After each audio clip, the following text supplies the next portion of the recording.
جہاں بھی ایمان اور اسلام کی بات آئی ہے قرآن و سنت میں وہاں نماز لازمی ساتھ میں چپکی ہوئی ہے. تو اس لیے آپ کو نماز تو پڑھنی ہی پڑھنی ہے, اس میں تو نو کا آپشن ہے ہی نہیں. یہ ثابت کرنے کے لیے ہم کیا ہیں, مسلم ہیں, مرد کو بھی عورت کو بھی. اور یہ صرف بر صغیر میں ہے, اتنی ملیشیا میں ہم نے دیکھا وہاں مسجدیں بھری ہوتی ہیں, سب نماز پڑھتے ہیں, خواتین بھی پڑھتی ہیں ساری, اسکارف لٹکے ہوئے ہوتے ہیں وہاں, بے شک وہ اس کا جاب کر رہی ہے ہوٹل میں, کچھ بھی کر رہی ہے, نماز کے ٹائم پہ عورت بھی آئے گی مسجد میں اسکارف پہنے گی, پھر وہیں اسکارف نکال کے بھی چلی جاتی ہیں. ٹھیک ہے نا, جیسے ہمارے ٹوپیاں رکھی ہوئی ہوتی ہیں نا ایسے. افغانستان میں سب نماز پڑھتے ہیں, سعودی عرب میں سب نماز پڑھتے ہیں, دبئی میں عرب کے کیسے کیسے عیاش ہیں, نماز کے ٹائم پہ سارے ایسے لگے گا جیسے ان سے بڑا نیک دنیا میں کوئی ہے ہی نہیں. بادشاہ نماز پڑھتے ہیں, وزیر نماز پڑھتے ہیں. ہمارے ہاں ایک بہت بڑی لعنت ہے کہ ہوگا مسلمان اور اپنے آپ کو مسلمان بھی کہتا ہے, نماز کے وقت میں غائب. تو اس لیے امام احمد ابن حنبل جو بہت بڑے مجتہد ہیں, ان کا یہ فتویٰ ہے کہ ایک نماز بھی جو جان بوجھ کر چھوڑ دے گا اسلام سے خارج ہو جائے گا. اگرچہ جمہور کا یہ فتویٰ ہے کہ خارج نہیں ہوتا, کفر کے قریب ہو جاتا ہے وہ, لیکن امام احمد بن حنبل کی کوئی کم حیثیت تو نہیں ہے نا. سعودی عرب میں انہی کو فالو کیا جاتا ہے. شیخ بن باز, شیخ صالح العثیمین سعودیہ کے مفتی اعظم رہے ہیں, ان کا فتویٰ اب تک چلا یہی آ رہا ہے کہ ایک آدمی اگر فجر کی نماز کے لیے الارم نہیں لگاتا, اس نے صبح 8 بجے آفس جانا ہے, رات کو سویا صبح 8 بجے کا الارم لگا کے, تو یعنی اس نے پکا ارادہ کیا ہوا ہے کہ میں نے فجر میں نہیں اٹھ رہا. ایک تو ہوتا ہے نا آنکھ کھلی نہیں, ارادہ تو تھا نہیں کھلی آنکھ, پکا ارادہ کیا ہوا ہے. انہوں نے کہا یہ اسی وقت مرتد ہو جائے گا, کیونکہ اس نے پکا ارادہ کر لیا ہے نماز کے قضا کرنے کا, پکا ارادہ. وہ یہاں تک ان کا فتویٰ ہے کہ مرتد ہو جائے گا اس کو اگر توبہ نہیں کرتا اور توبہ کا اعلان نہیں کرتا باقاعدہ, تو اس کو مسلمانوں کے قبرستان میں دفن کرنا بھی جائز بولو نہیں ہے, اس کا نکاح بھی ٹوٹ گیا. اگرچہ جمہور اس کو نہیں مانتے, لیکن امام احمد بن حنبل کی بھی تو ایک بڑی ویلیو ہے نا, اور عبداللہ بن مسعود کی بھی کم ویلیو نہیں ہے. وہ فرماتے ہیں ہم نبی کے دور میں کسی بھی جرم کو یہ نہیں سمجھتے تھے کہ انسان کافر ہو جاتا ہے, نماز کو ہم یہ سمجھتے تھے کہ کوئی چھوڑ دے تو اسلام سے خارج ہو جاتا. تو اس لیے عرب میں شراب پینے والا بھی نماز پڑھتا ہے, کیونکہ مسلمان میں بہرحال کچھ بھی ہو اسلام کا نام اپنے آپ سے ہٹانا پسند نہیں کرتا. اور آج ہم نے دیکھا ہے مسجدوں کے ساتھ گھر ہیں, نماز کے لیے نہیں آ رہے, اور سفر میں تو نمازیوں کو دیکھا ہے نمازیں چھوڑتے ہوئے. ذرا آج کل پیپر ہے تو یہ چھوڑ دو نماز. بھائی پیپر میں نماز چھوڑنا کہاں سے جائز ہو گیا؟ جاب میں باس کی طرف سے اجازت نہیں ہے, اجازت نہیں ہے آپ چھپ کے نماز پڑھیں, آپ کہیں کرسیوں کے پیچھے چھپ جائیں, کہیں بھی کریں. میں تو یہاں تک میں نے لوگوں کو مشورہ دیا, بعض جو غیر مسلم کنٹریز میں لوگ وہ کر رہے ہیں نا, جاب کر رہے ہیں باس کی طرف سے بعض جگہوں میں, ورنہ وہاں پرمیشن ہوتی ہے, اجازت نہیں ہے, تو میں ان سے کہتا ہوں بھائی کہیں بھی چھپ کے چلے جاؤ, کچھ بھی کرو, اگر نہیں پرمیشن ملتی چھپ کے بھی نہیں پڑھ سکتے تو جاب چھوڑ دو. بس جاب کیا کرو, چھوڑ دو. جاب نہیں, پھر جاب جائز نہیں آپ کے لیے. فرض نماز تو پڑھنی پڑے گی, آپ جاب ہی نہیں کر سکتے. آپ کہیں بھی جاؤ, کہتے ہیں کہاں جا کے, میں بھائی واش روم میں پڑھ لو, واش روم میں پڑھ لو. واش روم کا مطلب یہ نہیں کہ وہ فلش کے اوپر, وہ تو جگہ کا پاک ہونا ضروری ہے نا. انتہائی آخری درجہ یہ ہے کوئی مصلی رکھو اپنے ساتھ تاکہ جگہ پاک ہو. یہ ایسا نہیں کہ واش روم میں نماز پڑھنا شروع کر دیں, حرام ہے, ناجائز ہے واش روم میں نماز پڑھنا. لیکن اگر کوئی صورت نہیں بنتی, کچھ بھی نہیں ہے, جائے نماز لے جاؤ بھائی چھپ کے, جہاں نہاتے ہیں نا جس جگہ پہ, اس جگہ مصلی بچھا کے نماز پڑھ لو. ٹرینوں میں نماز نہیں چھوڑ سکتے آپ. میں تو کوئی زیادہ نیک آدمی نہیں ہوں, لیکن ایک دو واقعات میں لوگوں کو صرف موٹیویٹ کرنے کے لیے. ایک دفعہ ہم بھاولپور سے چڑھے ٹرین میں, جب میں ٹرین میں چڑھا ہوں بھاولپور سے تو فجر کی نماز کا ٹائم ہو رہا تھا, اور رش اتنا تھا, حاجیوں کی اس وقت فلائٹیں بہت جاری تھی, کراچی سے ہی جاتی تھیں, ملتان کا ایئرپورٹ نہیں بنا تھا اس وقت. تو اتنا رش تھا کہ جیسے ہی ہم ٹرین میں چڑھے ہیں تو اب پتہ چل گیا کہ بس ایسے بالکل سیدھے, جگہ ہی نہیں, رش اتنا زیادہ. اب فجر کی نماز وضو میں نے پہلے کر لیا تھا احتیاطاً, تو اب وہاں میں نے کہا بھائی نماز پڑھنی ہے. لوگوں نے کہا یہاں جگہ نظر آ رہی ہے, صوفی صاحب. لوگ پھر تانے دینا شروع کر, بھائی صوفی نظر نہیں آ رہا ہے, یہاں کوئی نماز پڑھے گا, پاگل ہو رہا ہے. اچھا سفر میں لوگوں نے کہا بھائی سفر میں معاف ہے, بعد میں توبہ کر لینا, قضا پڑھ لینا. یہ بڑے اچھے الفاظ ہوتے ہیں لوگوں کے نا, یعنی ان کی نظر میں کہ توبہ کر لینا. بھائی توبہ تو کہاں سے, اگر ایسا ہی ہوتا تو اللہ کہتے ہیں نماز پڑھ لو, نہیں پڑھتے تو توبہ کر لینا. پڑھنی ہے, قضا نہیں کرنی ہے. ان الصلاۃ کانت علی المؤمنین کتابا موقوتا. اگر نماز چھوڑنے کی میرے بھائی کہیں گنجائش ہوتی تو میدان جنگ میں لڑتے ہوئے جب گولوں کی گھن گرج اور تلواروں کی چمک ہو اس میں اللہ اجازت دے دے گا قضا کر لو. وہاں اجازت نہیں دی ہے. اللہ نے فرمایا نہیں کوئی صورت بنتی, سواری پہ بیٹھو, گھوڑے کا جہاں رخ ہے اسی طرف رخ کر کے نماز پڑھو, وہاں اجازت نہیں دی. اور آگے اللہ نے اس کی وجہ بیان کی ہے کہ میں اس لیے کہہ رہا ہوں یہاں پڑھنی ہے کہ نماز صرف پڑھنے کا حکم نہیں ہے. ان الصلاۃ کانت علی المؤمنین کتابا موقوتا, نماز مومنین پر مقررہ اوقات میں فرض ہے. یہ اس لیے جواب دیا کہ آپ کہہ سکتے تھے اللہ جب جنگ ختم ہو جائے گی پھر پڑھ لیں گے نا آرام سے خشوع و خضوع کے ساتھ, ابھی جنگ ہو رہی ہے, اللہ ابھی کیا ضرورت, جب جنگ ختم ہو جائے قضا پڑھ لیں گے بعد میں, ٹائم گزر جائے گا پھر بہت ڈبل سجدہ کریں گے, ہم بہت لمبے لمبے قیام کریں گے. اللہ فرماتے ہیں نماز مقررہ اوقات میں فرض ہے, وہ ٹائم گزر جائے گا اگر جنگ ختم ہونے کا انتظار کرو گے. بہت مشکل ہے بھائی, نہیں آ رہی سمجھ میں تو جیسے زندگی گزر, فرشتے بہت اچھی طرح سے اردو میں بھی سمجھا دیں گے قبر میں. وہ کہتے ہیں میں نہیں بتاؤں گا, تو لوگوں نے کہا اب تو آپ کو سب بتانا پڑے گا. اور حقیقت ہے میں ان کا کسی کا مذاق نہیں اڑا رہا, سب کے ساتھ ہوگا. جو بھی کہتا ہے میں نہیں بتاؤں گا, تو جب دنیا سے جائے گا تو سب کچھ بتانا پڑے گا, اس کو سب بتانا پڑے گا بھائی.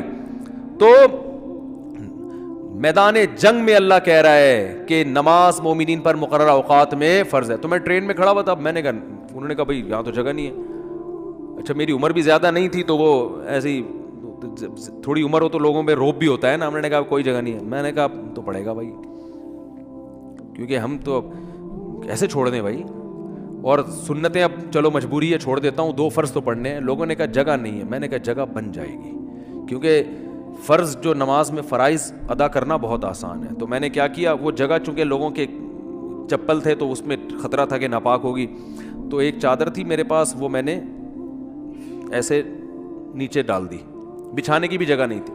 نیت باندھ لی, اندازہ پہلے لگا لیا تھا قبلہ کس طرف ہے, نہیں تو آپ آج کل تو موبائل پر ایسی ایپس آ رہی ہیں, اس سے فوراً پتہ چل جاتا ہے قبلہ کس طرف ہے. اندازہ تھا مجھے, رخ کیا ہم نے. اب یوں کرنے میں تو کوئی نہیں رکاوٹ ڈالتا نا, یوں کرو, نیت باندھ لو بھائی. اگر ہاتھ اٹھانے کی بھی جگہ نہیں ہے تو ہاتھ نہ اٹھاؤ, یہ رفع الیدین تو کوئی واجب نہیں ہے. اللہ اکبر کہہ لو اور نیت باندھ لو. ہاتھ باندھنے کی جگہ نہیں, ہاتھ چھوڑ کے کھڑے ہو جاؤ بھائی. سورہ فاتحہ پڑھی, سورت ملائی. رکوع میں جب آپ رکوع کریں گے تو میں سوچتا تھا W11 کتنی بھی بھری ہوئی ہو, کنڈکٹر جب ایک دروازے سے چڑھ کے دوسرے دروازے پہ کرایہ لے کے نکل سکتا ہے تو ہم اتنے رش میں صرف ایک رکوع کی جگہ ہمیں کیوں نہیں بن سکتی. تو رکوع ہم نے کیا, جھکنا ہے نا رکوع میں, بس جھک جاؤ, بس لوگ خود بخود سائڈ پہ ہو جاتے ہیں بھائی. اس کے بعد آپ جب سجدہ کرو تو سجدہ نام ہے, ویسے تو پراپر سجدہ کرنا چاہیے, جگہ نہیں ہے تو بھائی ماتھا کسی طرح زمین پہ ٹکانا ہے. آپ ماتھا زمین پہ ٹکا دیا جا کے, تو 2 رکعت تمیز سے الحمدللہ پڑھ لی, کھڑا ہو گیا میں. پھر لوگوں نے کہا یار یہ, میں نے کہا ہو گئی, بس 2 فرض پڑھنے تھے, ہو گئے, ایسی کی تیسی, جو مرضی کرنا ہے, جو اکھاڑنا ہے اکھاڑ لو. صحیح ہے نا, کیونکہ تمہیں تو خود چاہیے جگہ دو نا. اور بعض دفعہ لوگوں کو شرم آ رہی ہوتی ہے, ہم سب کے سامنے نماز پڑھیں گے, لوگوں نے کہ تو بہت بڑا صوفی ہے. تو یاد رکھو شرم ان کمبختوں کو آنی چاہیے جو نہیں پڑھ رہے, ان کمبختوں کو آنی چاہیے. بھائی تم بھی تو ایمان کے دعوے دار ہو, اگر تم یہ کہتے ہو کہ ہم اسلام کو نہیں مانتے تو پھر پورا اسلام سے رشتہ ختم کرو. پھر آپ وصیت میں لکھو کہ مجھے عیسائیوں کے قبرستان میں دفن کرنا ہے, مجھے ہندوؤں کے میری چتا کو آگ لگائی جائے. ٹھیک ہے نا, یہ لکھ کے جاؤ. جو نماز نہیں پڑھتا نا لکھے کہ بھائی میں چونکہ نماز نہیں پڑھتا اور میں مانتا ہوں یہ ٹائم ویسٹنگ ہے اور یہ کیا مولویوں نے نماز رکھا ہوا ہے, تو لکھو کہ میری چتا کو, ایک ہندو ابھی مسلمان ہوا ہے تو میں نے, وہ مجھے کہہ رہے تھے کہ میں لائیو سب کے سامنے کلمہ پڑھوں گا نا, تو میں نے کہا چلو ہمارے بیان میں آپ کو لائیو ہم لے لیں گے. بیان سنتے تھے, اللہ کا شکر ہے وہاں انڈیا میں ان کو ایمان کی توفیق ملی, تو ہندو ہونے کے باوجود میرے بیان بڑے شوق سے سن رہے تھے, کہہ رہے ہیں سنتے سنتے میرا دل کیا کہ میں مسلمان ہو جاؤں, اللہ تعالیٰ قائم رکھے.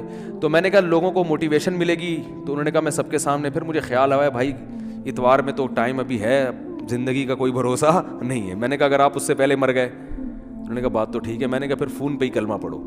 تو انہوں نے کلمہ تو پڑھ لیا ماشاءاللہ, مسلمان ہو گئے, بیان بھی سن رہے ہیں. لیکن انہوں نے کہا میرے لیے سب سے بڑی آزمائش یہ ہے کہ ہندوؤں میں جب ماں کا انتقال ہوتا ہے تو بڑا بھائی ہے جو چتا کو سب سے پہلے آگ لگاتا ہے. میں سب سے بڑا ہوں اور میری ماں کی طبیعت بہت خراب ہے, بظاہر ایسا ہی لگتا ہے کہ وہ دنیا سے جانے والی. تو میں نے تو ان کو سمجھایا اپنی ماں کو مسلمان کر لو. کہہ رہے وہ نہیں ہوگی, وہ نہیں ہوتی. کہنے کا میرے لیے مسئلہ یہ ہے کہ ان کے انتقال کے بعد چتا کو آگ سب سے پہلے میری ذمہ نہیں لگائی تو پورا خاندان کھڑا ہو جائے گا. اب ان کا کیس چل رہا ہے, میں نے ان کو مولانا کلیم صدیقی صاحب کا نمبر دیا ہندوستان میں کہ ان سے رابطہ کریں, وہ آپ کی مدد کریں گے. تو ہندو تو چتا کو آگ لگاتے ہیں بھائی, جو نماز نہیں پڑھتے. تو آپ بھی اگر نہیں مانتے نماز کو, جو زیادہ تر یہ فواد چودھری معذرت کے ساتھ اس طرح کے لوگ بار بار علماء کو برا بلا کہہ رہے ہوتے ہیں نا, ان سے کو آپ وصیت لکھو کہ میرے مرنے کے بعد کوئی مولوی میری جنازے کے قریب نہیں آئے گا, میری نماز جنازہ کوئی مولوی نہیں پڑھائے گا. تو یہ سب پھر مولوی سے اگر آپ نے دستبرداری کا اعلان کرنا ہے تو پھر پورا مولوی لیس ہو جاؤ آپ, صحیح ہے نا. تو اپنے مفاد کے لیے مولانا آ رہے ہیں, نکاح پڑھانے کے لیے مولانا آ رہے ہیں, چلو نکاح تو عدالتیں بھی پڑھا دیتی ہیں, جنازے میں سب سے زیادہ تو آپ پھر اپنا جنازہ پڑھواؤ, یا تو پڑھواؤ ہی نہیں, کیونکہ تو مولویوں نے ہی بتایا نا جنازہ ہے, یا تو پڑھواؤ نہیں. اگر پڑھوانا ہے تو مائیکل جیکسن ٹائپ کا کوئی آدمی ہونا چاہیے, لبرل بالکل, جو موسیقی کا, کیونکہ آپ نے یہ بھی ایک دفعہ ارشاد فرمایا تھا کہ علامہ اقبال بھی موسیقی سنتے تھے, قائد اعظم بھی, یہ مولویوں کی طرح تھوڑی تھے عجیب سے. تو پھر کوئی ایسا ہی گلوکار ملک کا جو سب سے بڑا ڈانسر ہو, وہ آپ کا نماز جنازہ مٹک مٹک کے پڑھائے. پھر اللہ سے دعا کرو بھائی, نماز سے اللہ ہمارا رشتہ قائم کر دے. تو اذان پر ابھی بیان باقی ہے کہ اتنی اللہ کو یہ عبادت پسند ہے نا کہ پیدا ہوتے ہی اللہ کان میں اذان کہلوا دیتے ہیں. اس کے بعد جو ندائیں صبح فجر میں آواز گونجتی, اللہ اکبر اللہ اکبر, حی علی الصلاۃ, الصلاۃ خیر من النوم, پھر اللہ کہتے ہیں ظہر میں دوبارہ یاد دلاؤ. مؤذن کو کہتے ہیں جا بھائی اسپیکر پہ بٹن آن کر, بولتا رہے بس تو. لوگ کہیں گے کہ یار جب نماز کا ٹائم ظہر کا 1:05 ہے تو بتانے کی ضرورت کیا ہے. اللہ کہتے ہیں ان کی باتوں میں مت آنا.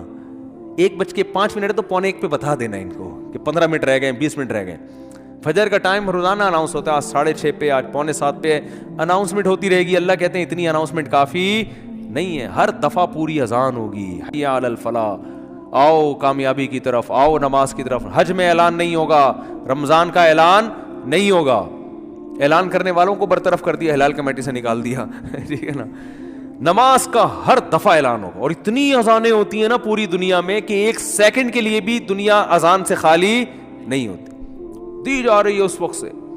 تو یہ اس لیے کہ اللہ کی نظر میں اس کی اہمیت اور ویلیو بہت زیادہ. اللہ کہے گا ابھی اس مؤذن کو کہا صرف ان کو سناؤ, زبردستی کسی کو لے کے نہیں آؤ مسجد میں, ابھی زبردستی کا ٹائم نہیں ہے, ابھی حساب و کتاب کا ٹائم نہیں ہے. تم نے حی علی الصلاح حی علی الفلاح کہہ دیا, اللہ کی کبریائی بیان کر دی, ان کی مرضی آئے نہ آئے. تم گھر تک تھوڑی جاؤ گے بیل بجا کے, بھائی میں نے تمہیں حی علی الصلاح کا, تمہیں سمجھ میں نہیں آیا کیا, انگلش میں بتاؤں میں تمہیں؟ نہ مؤذن کے لیے جانا کیا ہے, ناجائز. علماء نے لکھا ہے کہ جب اذان ہو جائے نا تو کسی اور طرح سے دعوت دینا جائز نہیں ہے, کیونکہ یہ اللہ کی دعوت کمپلیٹ دعوت ہے. اب آپ اخپل طریقے سے مائک بھونپو ہاتھ میں لے کے لوگوں کو بلانے, جیسے بعض جگہوں پہ ہم نے دیکھا مسجدوں میں اذان ہو جاتی ہے, پھر ایک اردو میں اذان شروع ہو جاتی ہے, حضرات اذان ہو گئی ہے, مسجد میں اتنے بجے ٹائم ہے, آپ کو بتایا آپ آ جائیں, مرنا ہے ایک دن اٹھنا ہے, وہ پورا پروگرام شروع ہو جاتا ہے نا.